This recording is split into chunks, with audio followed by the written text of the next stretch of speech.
Okay, what have we learned up to now? We learned the first mimer, and it was talking about why the land of Israel is called Eretz Canaan.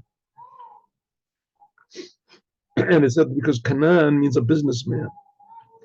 And the whole idea of the land of Israel and the Jewish people in general is to make a profit for the creator. And just like a businessman, he makes a profit by means of, say, spending his money, investing his money, letting the money out of his possession, so to speak. So that's what God does also. God has all this riches. What's the riches? Silver and gold.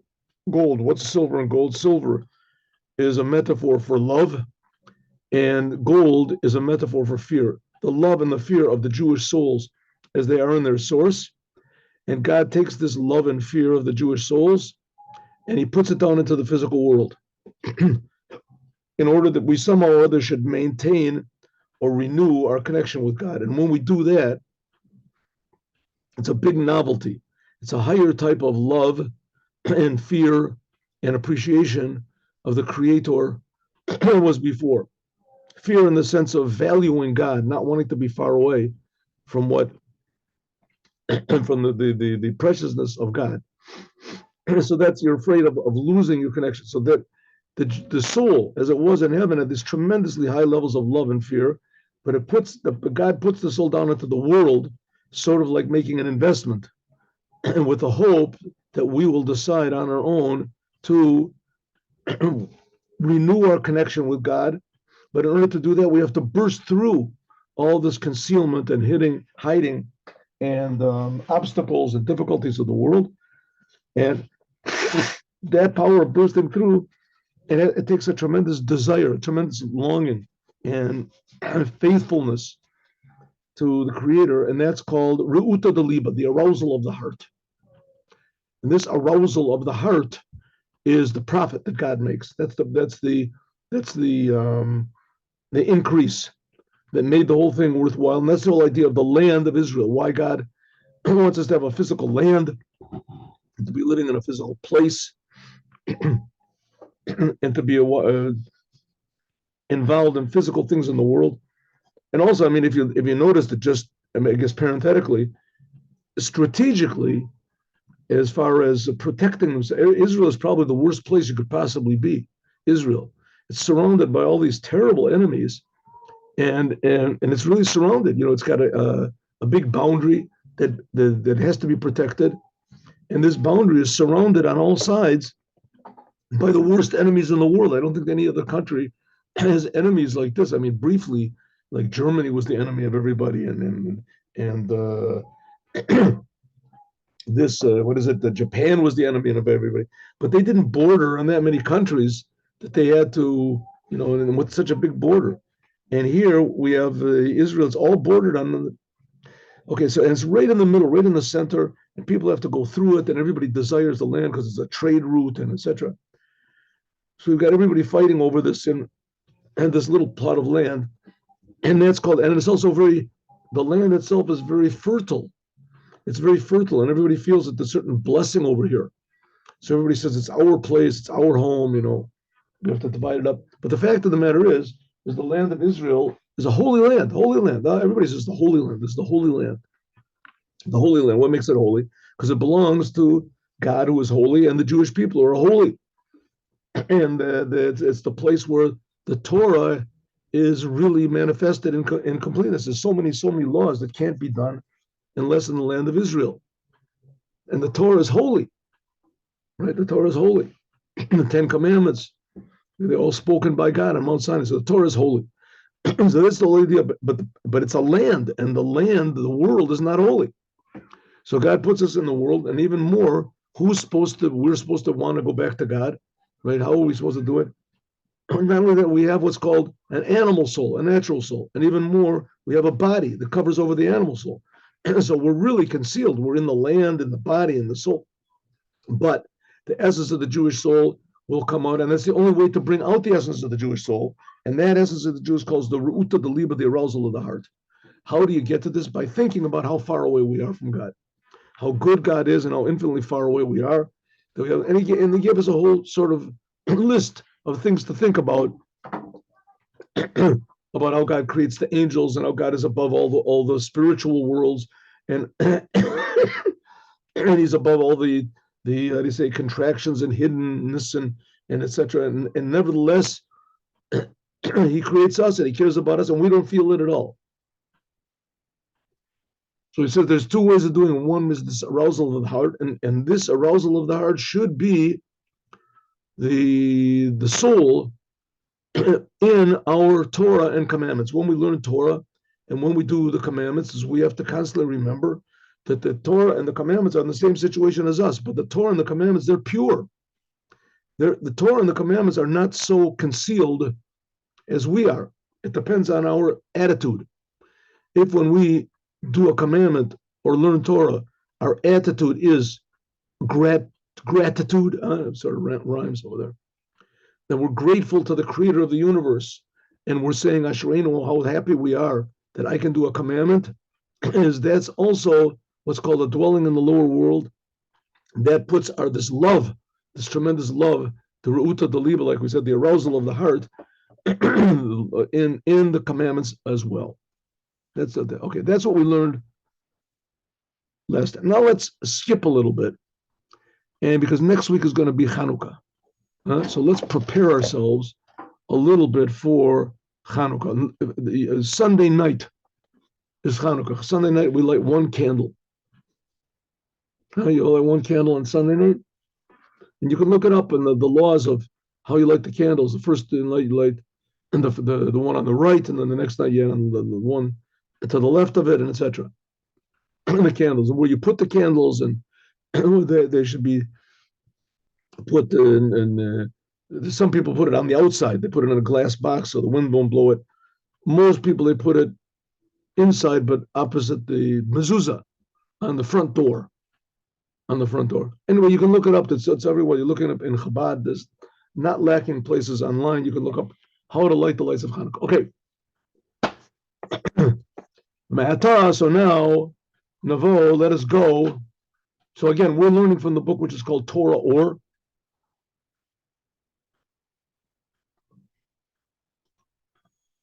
There we go.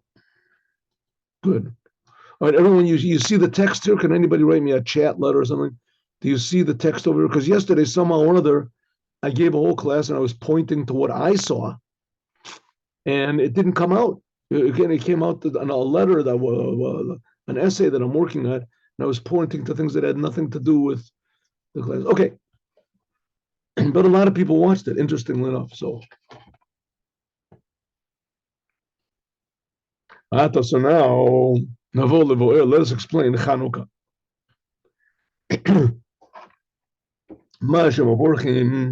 That which we bless, lahadlik ner Chanuka. We bless lahadlik ner Chanuka. To asher kirishanu b'mitzvotov, we say a blessing. Blessed are you, God, King of the universe, that you made us holy with your commandments, and you commanded us to light the candles of Chanuka, which is a parenthetical statement. I mean, you don't find in the Torah anywhere that God commanded us to light candles of Chanuka. The whole Torah, the book of Chronicles, it ends like at the beginning of the second temple. And Chanuka was in the middle of the second temple. So there's no book in any of the books of the Torah that talk about the miracle of Chanuka. So how is it that God commanded us? Because God commanded in the Torah that the rabbis should make laws. So the laws that the rabbis make, they have the power of the Torah. God commanded us. Whatever the rabbis decided. Of course, these were genuine rabbis. We're not talking about somebody just puts up a sign, goes to take a couple of courses in college or something, Jewish history, and he puts up a sign on his thing. He's not a rabbi. He's a Jew. He's a Jew. He's a nice guy. But that doesn't make him a rabbi. Okay, so here the rabbis decided that there's going to be Chanuka, a commandment to light the candles. It's mentioned in the Talmud in Shabbat, Talmud of Shabbat. It talks about the whole thing of Chanuka, how it started and why. Okay, so what do we do when we light the candles of Chanuka? We start lighting one. The first night we light one, second night we light two.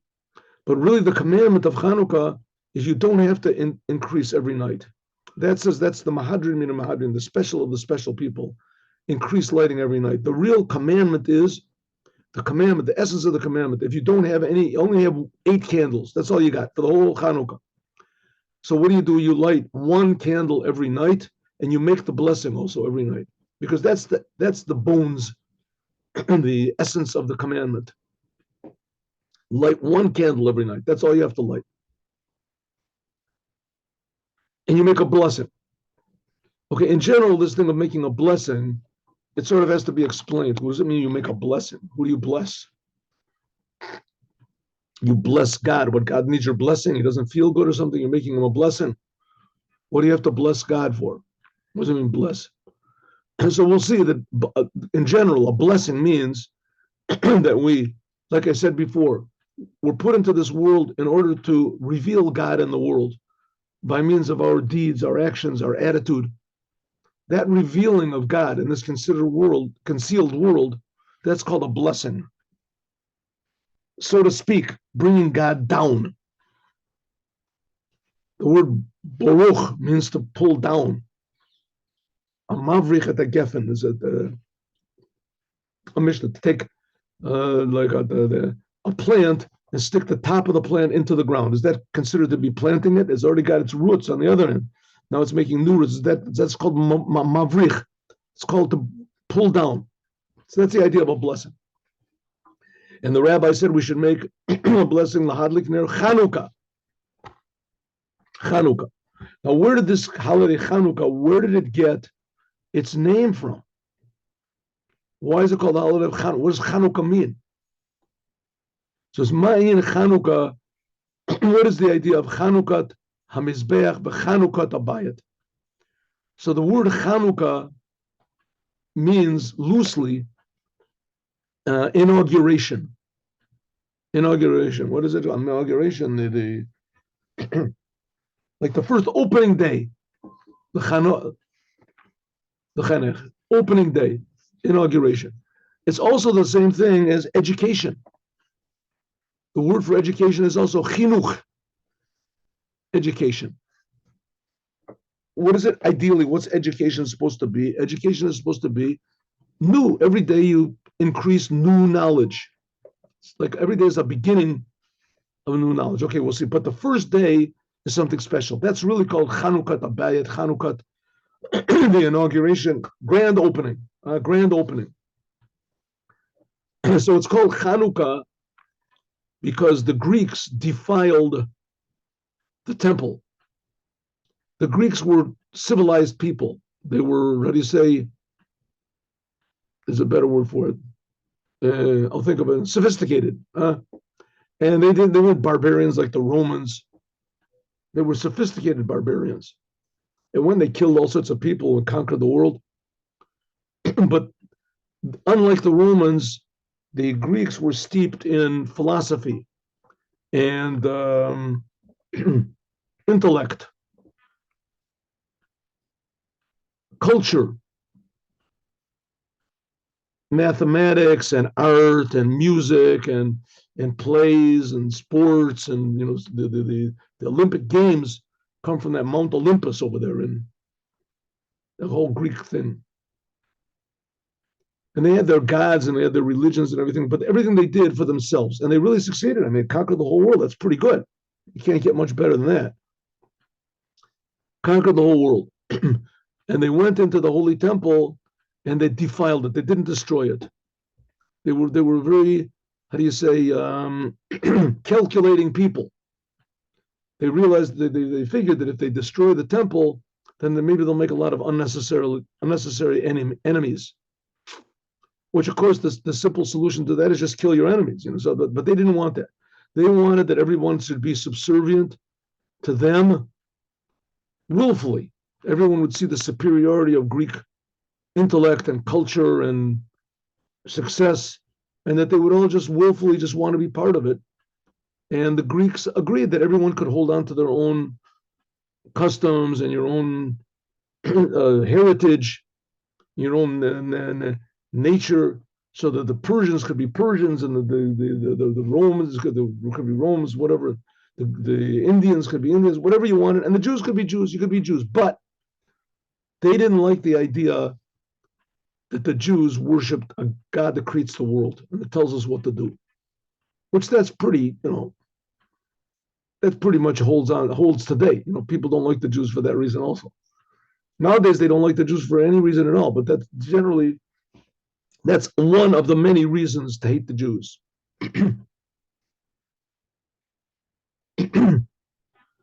So they didn't like the idea that the Jews had this idea, this God is creating everything. So therefore they defiled the temple. They said, Jews, you want to do your customs and your heritage, and you keep your Jewish identity, and 100%, but don't bring God into at least not your God. We have our gods also. You can do it. The gods, everybody knows their spiritual powers, but we don't like this thing of irrational commandments that you do because the creator of the universe, who's creating everybody right now, is telling you to do it. They did not like that idea. So they went into the temple and they made it normal. They normalized it.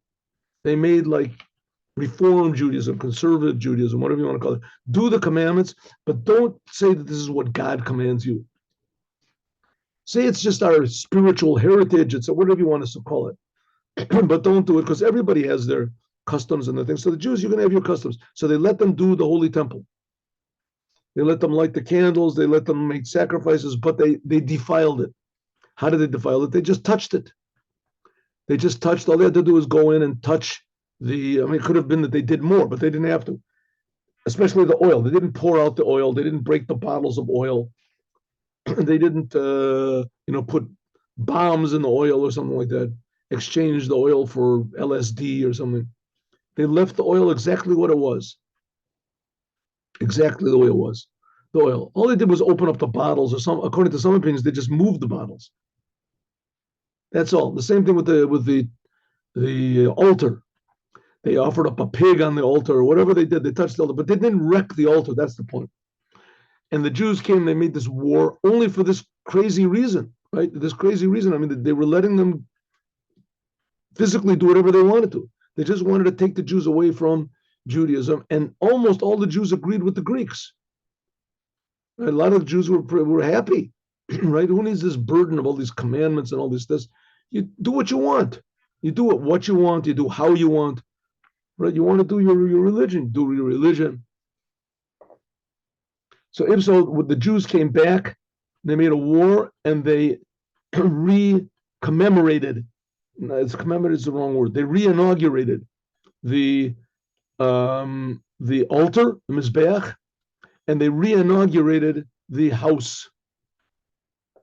They had a grand opening day. They brought back the holiness. They purified.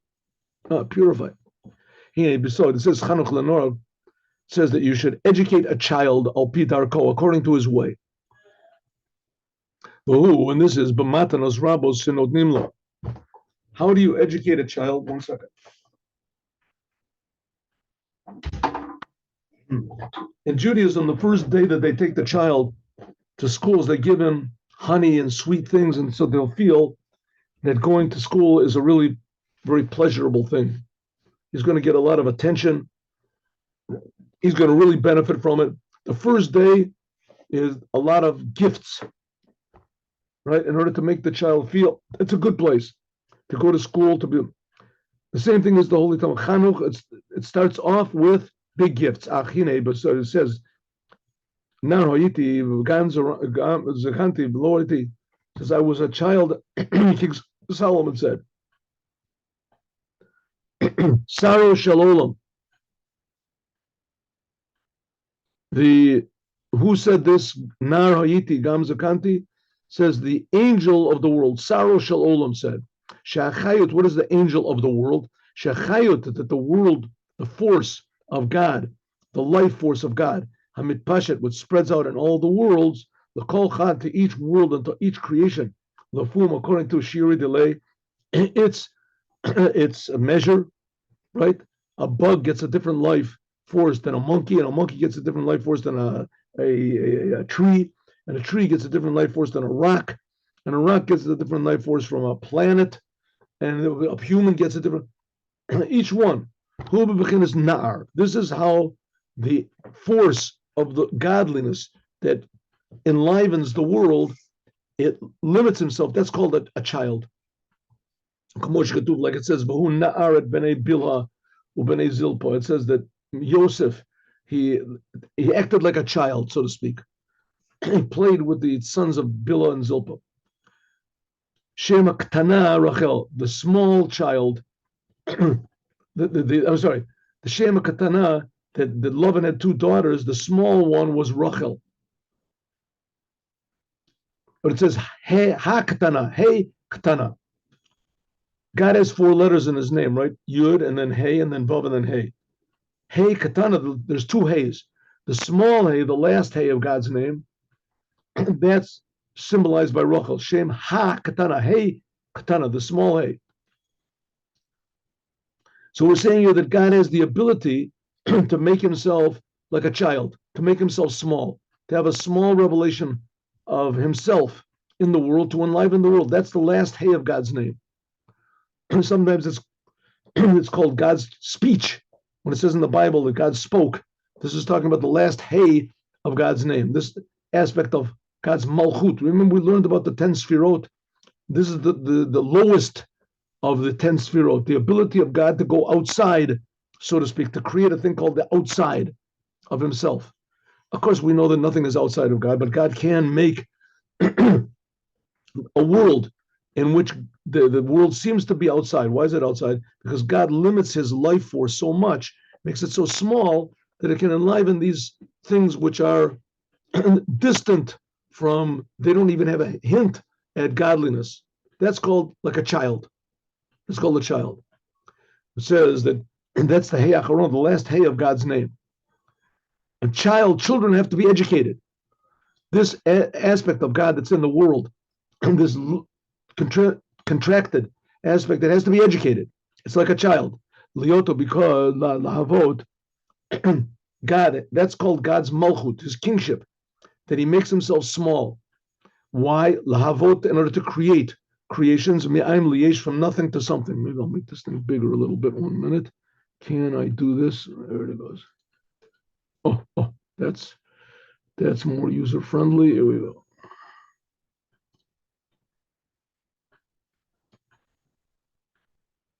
To create creations from nothing to something, this is katnos.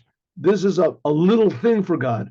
God makes himself small in order to create all these little creations in the world, like the stars and the nebulae and all these little things, right? Because compared to the angels, this is one angel is like 3 times as big as the universe. And that's really also small things. They're all created from the last letter of Hey of God. And that creative power, which God has, so to speak, limited and corrected, that's called like a child.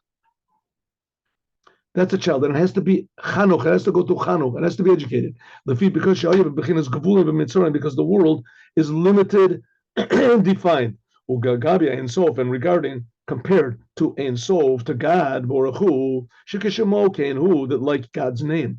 So he is. What's God's name? Ein Sof, no end. So is God. Ein Lo Sof. God has no boundaries. So if so, in regard to the essence of God, who God is called unlimited, in order to make a world which is yes limited, as Nikra Kol Klolos Zachayas, all the life in force that comes to create all the worlds is called small, katnut. She'ein orochalav, because there's no comparison to God. Look, and it says, Miyakum Yaakov Kikatanu, says, who will stand up Yaakov, Jacob, because he is small. He is small. Where does this come from? I'm sorry, it's a prophecy. Oh no, I got the wrong book. All right, anyway, Katanu. Ki Yaakov is Mavriach min hakatzeh. Yaakov represents an aspect of godliness that goes from one end to the other. Abraham, Isaac, and Jacob, they realized that God was hiding himself in order to create the world, and that the whole world is a big concealment of God. And they realized that God is doing this because he wants us to fix up the world, to reveal godliness here in the world. So Abraham brought into the world the ability to love God, and Yitzchak brought into the world the ability to change the world, serve God with happiness, It's called Gavura, powerful way. But Yaakov, he was balanced. So he said Yaakov had the ability to bring the highest aspect of God to the lowest places in the world. Like the Holy Temple was, right? He had the highest aspect of God. He brought it into bricks and things like that. Yaakov was the forerunner of this, giving of the Torah. Yaakov, to bring the essence of God on the Mount Sinai into two blocks, two words. Yaakov was the one who broke the ice in order to make it I say, possible to reveal the highest levels of the Creator in the creation. That's called the Mavriach Mina Katzeh Katzeh. It's a bolt, like a bolt you close the door with. So it says in the tabernacle there was one bolt that held all these boards together that went from one end, that turned all the corners, and it went from one end to the other. It was a bolt that went from one end to the other. Since Sheesh Katzeh Rosh, there's what's called the top end, and there's the end. There's the top side, and then there's the bottom side, right? The top end and the bottom end. And it goes v'yesh lo bechinas gavul.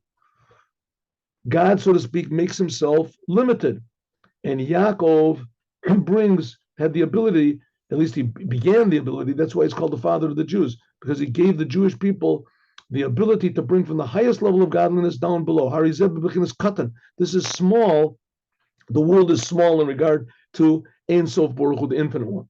In order to draw down Or Ein Sof into this level, into the sacrifices, animals, tummy, the blood from the constant offering, venerot, katanot, and light the candles in the holy temple, the avorim, and the different limbs that they burned up on the altar, hayam mizbeach katan, in order to draw down godliness, is the altar was too small to receive all this godliness. Therefore, he'd nadvu and nasim. And therefore, if you look and you see that the first 12 days that the temple was open, the tabernacle in the desert was open, so all of the leaders, the chiefs of each of one of the tribes, they brought these tremendously big gifts of big sacrifices. And we read this every day in Chanuka. That's the Nisim, the leaders of each of one of the tribes, right? Yehuda and Shimon and what's called Ruvain, all the different tribes except for Levi. Levi brought, so there's also Manasseh and Ephraim. They brought, so it ended up to be 12. Joseph was divided into two, Manasseh and Ephraim. So they all brought these big offerings. They brought the same exact thing. If you look in Parshas Naso, in the Torah, in the book of Numbers, and explains what they brought. Each one exactly the same thing. That was what, in order to inaugurate the altar. The altar was too small to receive this tremendous revelation of the essence of God, which was brought by means of the sacrifices. It was too small. So therefore, like a small child, right? A small child, the first day that he goes in to be educated, so they bring him all sorts of honey and candies and things like that in order to open him up to learning. That's a good thing. The same thing is that the heads of the tribes, the Nasi'im, the princes of each tribe of the Jewish people, when they built the altar in the desert, in the tabernacle in the desert, so they brought a tremendous, that is an amount of sacrifices. That's what's called Chanuka Mizbeach, Chanuka, Lachanech et Mizbeach, in order to inaugurate the altar. Big gifts on the first day. And their gifts were very, very, how do you say, quantity, a lot of quantity. Mizeh, more than usually they brought every day. Usually every day is brought what? One sheep in the morning, one sheep in the evening. And here they brought every day these oxes and this, cups of gold and things like this. Shekrivu Mishel Tzibur, usually every day there's only one. But then the Siyim, because they are the leaders of the Jews in the desert, because of each tribe, because they were on a higher level than all the rest of the Jewish people.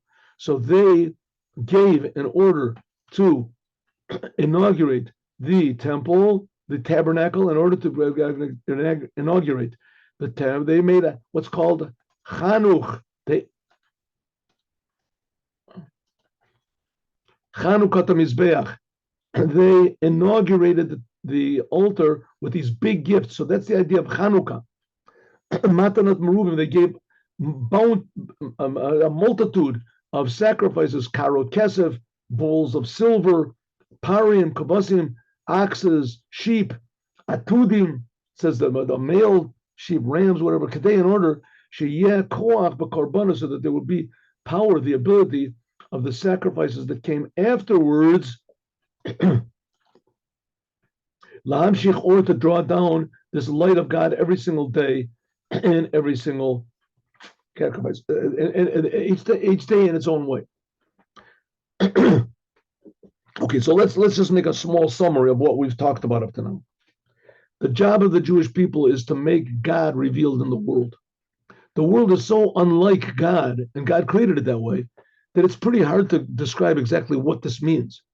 It doesn't mean that God comes into the world and all of a sudden, like, the flowers start growing and there's, melodies are flowing in the air. You hear the background, like in the movies, all of a sudden you hear in the background, there's violins playing and everybody's just happy and walking around, just throwing flowers and dancing. And that's what it means is that all the potential in the world becomes revealed, and everyone feels that they're important, that God is creating them. And everyone feels that God's will is the Torah, and they're very happy to do God's will. In other words, the world becomes positive, and everything that's hidden becomes revealed. That's what happens when God is revealed in the world. There's less sickness in the world, to the degree there's no sickness. There's no failure in the world. There's no difficulty. Eventually, there won't even be any death, but that was a little bit too much to expect in the time of the temple, but it was almost to that degree. Every second becomes valuable, important, alive. And Chanuka. So what do they do? That's what the commandments do in general, but especially the commandments that were done in the Holy Temple, and especially the sacrifices that were brought in the Holy Temple. Now, not because they were sacrifices and that we're offering up animals and that's Judaism, is to do this barbaric thing of to kill animals just for the sake of making blessings in the world. We're killing the animals because that's what God wanted. There's Kabbalistic explanations of what occurred when sacrifices were brought. But the main thing we have to understand is the purpose of the sacrifices is to do what God wants. And when they did what God wanted in the Holy Temple, so it drew down a big, huge blessing in the world. But the world is so far away from this blessing that they wanted to draw down, so there had to be what's called an education. There had to be a grand opening. Everybody brought big offerings. This is the whole thing of the lights of Chanuka. In the days of the Chashmonim, that the Yavanim, the Greeks, lo bikshu lishloch yad, they did not want to destroy the Torah and the commandments, rak lashkicham, only to make them forget Torah techa, that it's the Torah of God. Ulahaviram, they didn't want the Jews to stop doing commandments. They wanted them to stop doing the commandments because they're God's commandments. That's the point. If you make the sacrifices in the Holy Temple because it'll bring you a blessing, because it'll bring you something told, okay, it'll bring you something good, it'll help you, it'll make you more lucky, more whatever it is, you'll pass your driver's test, whatever you want. I remember I was in Japan once. I traveled around. Anyway, so I was into Japan. We went into Tokyo. Tokyo is like this super modern place. All of a sudden, in the middle, there's this one little sort of big, an entranceway. It's a big, huge thing. It's not a door. You go in, and there's all these sort of temples and who knows what. I didn't exactly understand what it was in the first. Then there's this big, sort of like a bird bath in the middle. There's burning incense over there. And I had this feeling maybe I should get out of here, because you're not really supposed to smell this stuff. But I didn't really care. Anyway, so there was a big, long table. And they were selling 100 different types of incense. And each type of incense, it said, for a certain purpose. And it was really quite incredible. And with it, to pass your driver's test, that you burn this type of incense. In order to succeed in your job, in order to get rid of toothaches, in order to this, everything was a type of an incense, right? An incense to draw down. Well, here we're talking about the Greeks agreed with that. Spiritual, they agree that they're spiritual. They had their own gods. They had their Mount Olympus, and they had all these things. They had their gods. They called the stars after their gods, I think, or the Romans did. But anyway, it's basically the same thing. So the Greeks agreed that the Jews could be, but they didn't want the Jews to serve the creator of the universe. They said, you have a Torah, you have a Bible. We also have our Bibles. What do they have? The Ennead or something like that. They had their books that they went according to, Greek mythology. So they said, good, you want to have a Jewish mythology, you'll have your Torah.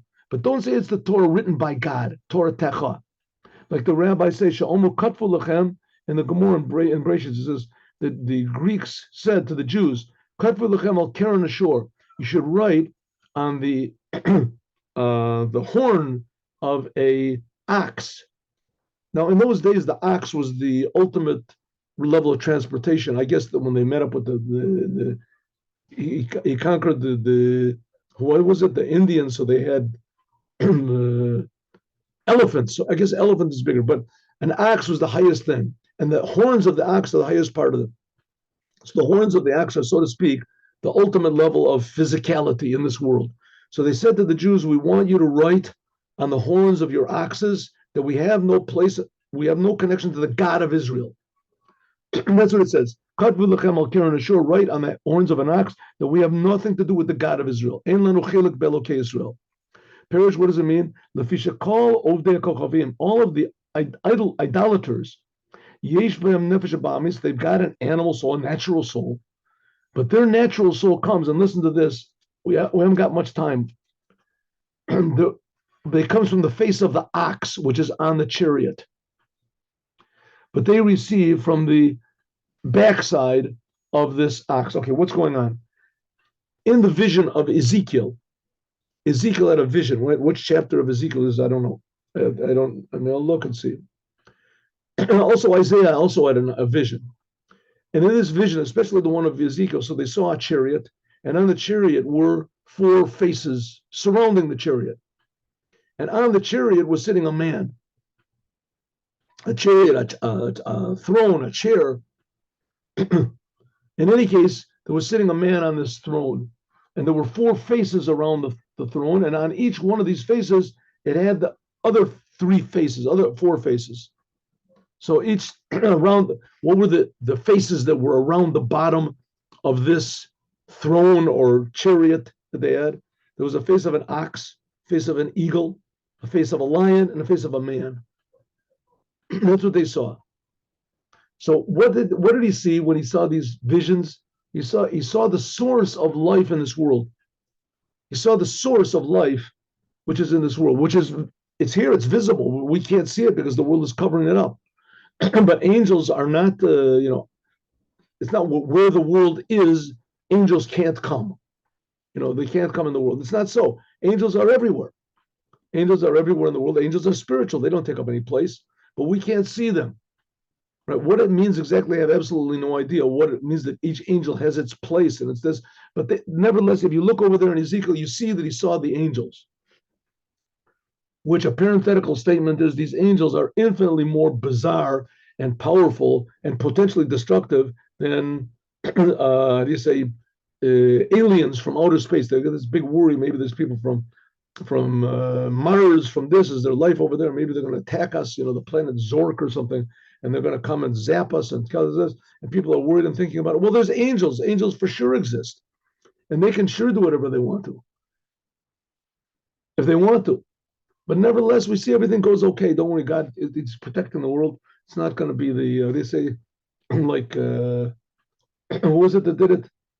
Orson Welles, right? War of the Worlds.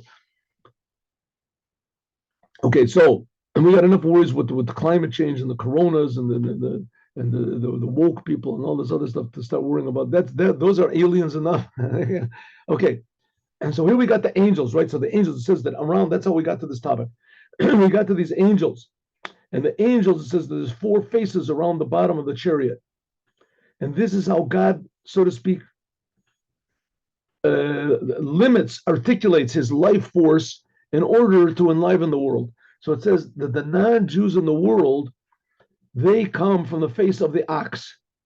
That's why they said to the Jews, the Greeks said to the Jews, write on the horns of an ox that you have no place, no connection to the God of Israel. what's this big deal of writing on an ox? He says, well, the fact is that the Greeks, the source of their life comes from the ox on the chariot. But where do they don't even take from the holy part of this ox. They saw a holy thing. The ox was a holy thing. That's what Isaiah and Ezekiel saw. But they didn't receive, they received from what's called the backside, the leftovers of this ox, the spirituality of the ox. That's the horns of the ox. That's the horns and the hooves. That's what's called shmorim the psolos. This is what's called the dregs, the leftover. She'ein olim v'nichlalim b'kedusha penei shor. The Greeks, they received from the face of the ox, but they couldn't receive directly from the ox, only from the horns. They couldn't receive from the face of the ox on this chariot. Shenoso that the kisei, that the ox, it says it lifts up this throne of God. But the mut adam aleha, and that there's the image of God which is on the throne. They say that's the world of Atzilut, and that the throne itself is the world of Bria. Anyway, Shakoach, this power is Rach the Nefesh Elokis. Only the godly soul of the Jews can receive directly from God. Shu bechinas Adam. This comes from the man that's sitting on the throne. And the animal soul of a Jew, this comes from the man, Adam, which is on one of the faces around the bottom. But the Mutachad says there was a face for all of them. So the face, each one of them had the face of man on these four faces. Each one of the four faces, the man, the ox, the eagle, and man, it also had four sub-levels in it. Ox, eagle, lion, and man. Each one had.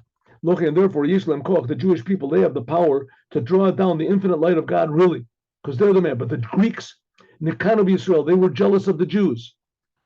But Ratzu, when they wanted, Shekam Yisrael Yichtabu, that the Jewish people should receive life from the same place that the Greeks did, namely on the Karen Ashur, on the horn of the ox, the leftovers, the waste from this holy ox on the chariot, around the chariot, Shekablu Bechinas Karnai Talafim, that the Jews should get their life from horns and the hooves. They shouldn't have any connection with this man that's sitting on the throne, which is a pretty good idea when it comes down to it, because the power and the pleasure that you can get from the world is much more accessible. You don't have to work hard. You just do whatever you want. And this was appealing to a lot of Jews. It's appealing to us now, but it's a lie. That's what it means. You haven't got any portion in the God of Israel. The Yisrael and the Jewish people, they were weak. And they were very few at that time. It says the majority of the Jews agreed with the Greeks. All they had was a handful. It says, the Rashi says, over there was only 13 Maccabees. Nevertheless, the Jewish people were willing to sacrifice their souls, their life, for sanctifying God's name. And this power of self-sacrifice that they had, that was precisely what drew down godliness. Like we said before, the root of the liba, this arousal of the heart. This drew down a new blessing of God, brand new. That's called Chanuka. That's Chanuka. It educated, it brought big gifts to the whole world. It was the grand opening day, right? Free gifts, everything is given away. That's Chanuka. That's what it means. The day of Chanuka means is Matana Meruba, that they drew down a tremendous, bountiful gift from above, from God, from this level of Kova Yeshuas, from what's called God's salvation of, what is this, his crown of salvation. The Ateret Tiferet Seva, there will be a crown of glory from God's, matureness. So in short, what are we talking about? Drawing down God into the world. The Greeks understood that the Jewish people were a holy nation, and they wanted to stop that. So the Greeks said to the Jews, look, we have the world. We conquered the whole world. Don't you want to be part of us? Don't you want to join? What do you do with this holiness and this Kedusha? What do you get from it? So he said, well, we get the truth, right? We got the truth, right? Hey, right? And all of the Jews said, no, we don't. It's not right. We want to be like the Greeks. We agree with the Greeks. Hey, they're having a good time. Why can't we just have a good time? What do you have to have all these laws and all these things for? Maybe once in a while we'll do some of the laws. That's pretty good, but we'll be the bosses. That's what's called receiving from egotism, receiving just from the ox, and not of the ox, from the horns of the ox, from the most dead part of the ox. That's the type of life we want to live. And the 13 of the Jews said, we can't do that. We have to bring godliness down into the world, but it's not here. The Greeks are ruling. So it's like the first day, it's like the inauguration day to bring down these big gifts of God. That's called Chanuka. And that's Chanuka da Mizbeach, as we'll talk about tomorrow, the idea of praising God on Chanuka. And now let's learn the Devar Malchut.